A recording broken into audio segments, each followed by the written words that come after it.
So today I'm going to talk about introversion.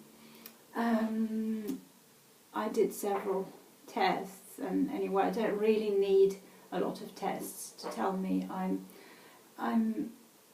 very much an introvert. And actually, in the test, the Briggs-Myers test, I came as my results showed that I was very introverted. And several people have, as today it seems to be, there seems to be more of a balance, that a lot of people like Susan Cain are writing books about introversion and how introverts can make a contribution to society, because certainly in the last decade and until quite recently, you know, there was really a lot. I felt there was quite a lot of discrimination against introverts. Not so much when I was a child at school, but it was also the French system which placed more emphasis on even learning things by heart and intellectual achievement, or although there was quite a lot of competition, I didn't like that because I'm not competitive, but rather than being a very, being a people person, or even being, working as part of a team, working in a group, expressing yourself in public, and doing lots of activities together. It was more like, more traditional type of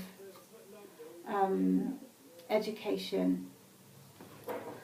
But certainly I did see the difference when I was a teacher in the UK,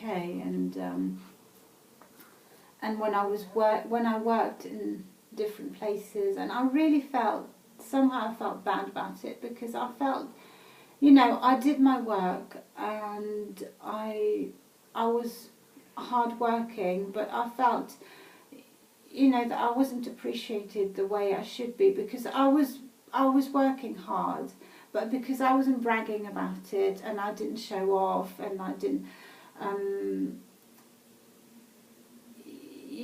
wasn't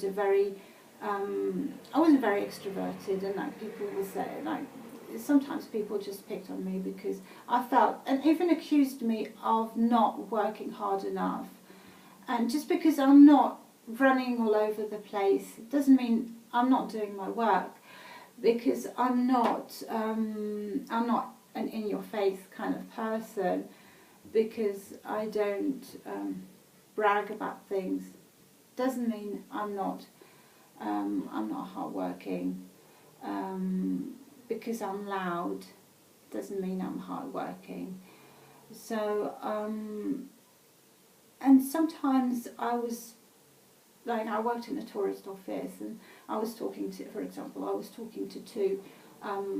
was giving information to two tourists, and the boss came and said, "Well, you're not talking loud enough." And I said, "Well, they're not." Well, I didn't say it to him because, I didn't have either. If you stood for yourself, you just got the sack. So, although I left eventually, but because I couldn't bear it any longer. But he just said to me, why aren't you talking louder?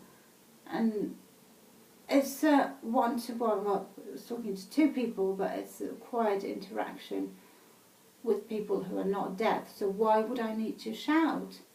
And there were people behind them, so maybe they didn't like, being shouted at.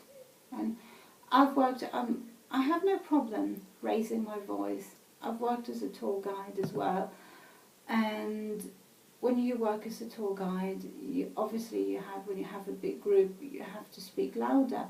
And when I'm addressing a group, or when I'm giving a lecture in a public setting, obviously I have to speak louder. But when you're in an office and you have two people coming to ask information, why do you have to shout?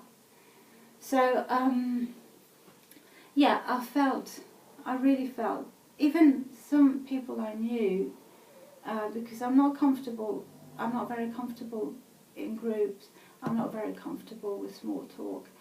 I've been accused of being antisocial in the sense of not being a criminal, but being, not wanting to deal with people. I like to deal with people, but I'm not very comfortable telling my,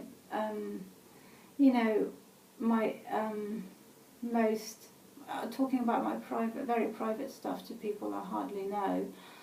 I'm not comfortable with gossip and small talk, and I can't force myself to change. And I used to think there was something wrong with me, but now I've changed, and I just think people have to accept me the way I am, and I can make more of an effort for certain things, but I can't change my entire personality, and I don't expect extroverts to change their personality.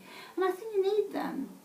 If the world was full of introverts, it would be a bit of a dull place as well, because the parties would be very dull, and you sometimes you feel you're being quite unfair with extroverts, because sometimes when two introverts are sitting next to each other, there's not much going on, and whereas you have an extrovert, you can always count on that person to fill in the blanks and to be the life and soul of the party, and to entertain and to make people feel at ease. And as long as they're not bullies, which a lot of a fair number of extroverts are also bullies. Not all of them, obviously, but some of them. But you need to have both of them. You need to have both. But I think introverts should be valued, and it should be appreciated for what they are, and not always asked to change and become different, because they can't. You can't change your personality. Is very much what you. I don't know if it's something that's genetic, or it's the experiences that you've had. I think it's a mixture of both, but you really can't change it. But that's what I wanted to say. Well, there's no real extrovert movement, because they're very much the dominant culture today. So they don't really need to defend themselves, because extroversion is the norm today in our society, in our Western society.